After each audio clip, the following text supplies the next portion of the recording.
ሰላም። ዛሬ በጣም አስደናቂ የሆነ ታሪክ ይዘን መጥተናል። የክርስትና እምነት እንዴት ከአንድ ትንሽ ክፍል ተነስቶ በጥቂት አስርት ዓመታት ውስጥ ብቻ በመላው ዓለም ሊሰራጭ ቻለ? እስቲ የዚህን ታላቅ እንቅስቃሴ መነሻ አብረን እንመልከት። ግን ወደ ታሪኩ ከመግባታችን በፊት እስቲ አንድ መሠረታዊ ጥያቄ እንጠይቅ። ቤተ ክርስቲያን ስንል ሁላችንም የምናስበው ነገር አለ። ግን ቃሉ ራሱ ትክክለኛ ፍቹ ምንድን ነው?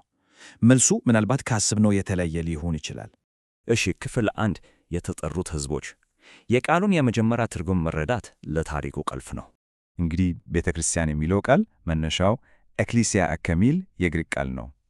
ኤክስ ማለት ወይም ወጥቶ ማለት ሲሆን ካሌዮ ደግሞ መጥራት ማለት ነው። ስለዚህ ኤክሊሲያ ማለት ስለ ሕንፃ ሳይሆን ከአንድ ነገር ተለይቶ ለአንድ የተወሰነ ዓላማ የተጠሩ የሰዎች ማኅበረሰብ ማለት ነው። እናም ይህን ቃል ወደ ክርስትና ስናመጣው ትርጉሙ የበለጠ ጥልቅ ይሆናል።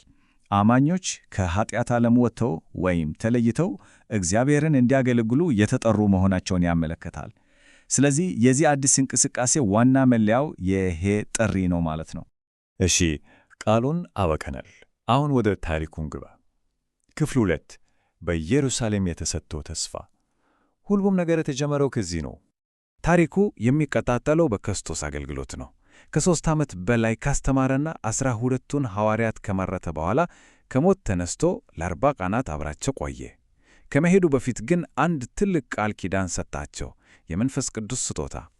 እናም ይህን ተስፋ ይዘው 120 የሚሆኑ ተከታታዮቹ በኢየሩሳሌም በአንድ ልብ ሆኖ ይጠባበቁ ጀመር። ክፍል 3 የጰራቅሊጦስ ቀን። ይህ እንግዲህ እሳቱን የለኮሰው ብልጭታ ነው። ሁሉም ነገር የተቀየረበት ቀን። እስቲ ሁኔታውን በምናብ እንሳለው።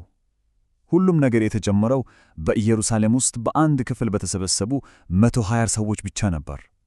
120 በጣም ትንሽ ቁጥር አይደል? እናም በድንገት ቃል የተገባው ተስፋ ተፈጸመ። መንፈስ ቅዱስ ወረደላቸው። ፈርቶ ተደብቀው የነበሩት ደቀ መዛሙርት በቅጽበት ተለውጠው የሚያውቋቸውን የተለያዩ ቋንቋዎች በድፍረት መናገር ጀመሩ። በዚህም የተነሳ ሐዋርያው ጴጥሮስ በድፍረት ወጥቶ ሲሰበክ ውጤቱ ምን መሰላቸው? በአንዲት ቀን ብቻ 3000 ሰዎች አምነው ተጠመቁ። ከ120 ወደ 3000። እድገቱ ግን እዚህ ላይ አላቆመም።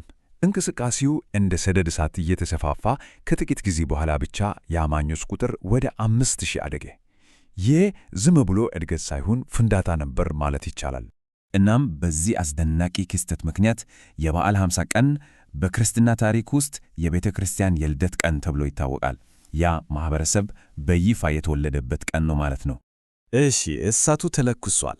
አሁን ደግሞ እንዴት ወደ ዓለም ሁሉ እንደተሰራጨ እንመልከት።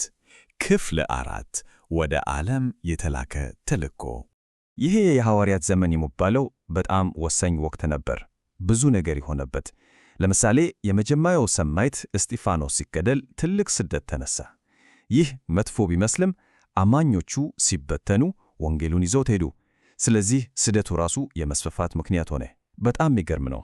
እናም ሐዋርያቱ ዝም ብሎ አልተቀመጡም። ዕጣ ተጣጥለው በወቅቱ ወደሚታወቀው ዓለም ሁሉ ተበተኑ።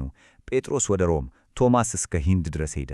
ማቴዎስ ደግሞ ወደ ኢትዮጵያና ፋርስ ተጉዟል። ዓለምን ሸፈኑት ማለት ይቻላል። አሁን ደግሞ ታሪኩን ወደ ሀገራችን እናምጣው። ከዚህ ዓለም አቀፍ እንቅስቃሴ መካከል ከኢትዮጵያ ጋር የነበረው ግንኙነት በጣም ቀድመትና ልዩ ነው። ሁሉም ነገር የተደመረው በ35 ዓመት አካባቢ ነው። አንድ ትልቅ ኢትዮጵያዊ ባለሥልጣን የኢትዮጵያ ንግሥት የነበረችው የህንደኬ ገንዘብ ያዥ ነበር። በኢየሩሳሌም ሃይማኖታዊ በዓል አክብሮ ወደ አገሩ ይመለስ ነበር። በመንገድ ላይ ሳለ ሐዋርያው ፊልጶስ አገኘው። ባለሥልጣኑ ከመጽሐፈ ኢሳይያስ ትንቢት እያነበበ ነበር፣ ግን ትርጉሙ አልገባውም ነበር። ፊልጶስ ሲጠይቀው የሰጠው መልስ በጣም ልብ ይነካል።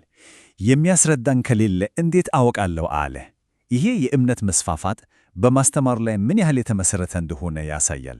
እናም ያቺ ቅጽበት የረጅም ጉዞ መጀመሪያ ነበረች። ፊልጶስ ትንቢቱን ሲያስረዳው ባለሥልጣኑ አምኖ ተጠመቀ። ይህም የክርስትና መልእክት ወደ ኢትዮጵያ የገባበት የመጀመሪያው አጋጣሚ ሆነ። ከዘመናት በኋላ በአራተኛው ክፍለ ዘመን ያቺ ዘር ፍሬ አፈራች። አቡነ ሰላማ የመጀመሪያ ጳጳስ ሆኖ ተሾሙ። ከዚያም ነገሥታቱ አብርሃና አጽብሃ እምነቱን በመቀበል ይፋዊ ያደረጉት። በመጨረሻም አቡነ ሰላማ አዲስ ኪዳንን ወደ ግዕዝ ሲተረጉሙ ለኢትዮጵያ ቤተ ክርስቲያን ማይናወጥ ጠንካራ መሠረት ጣሉ።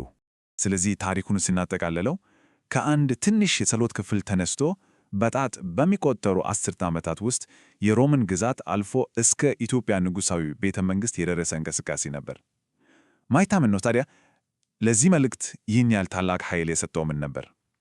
ይህ ጥያቄ ዛሬም የታሪክ ተመራማሪዎችና አማኞችን የሚያስገርም ነው።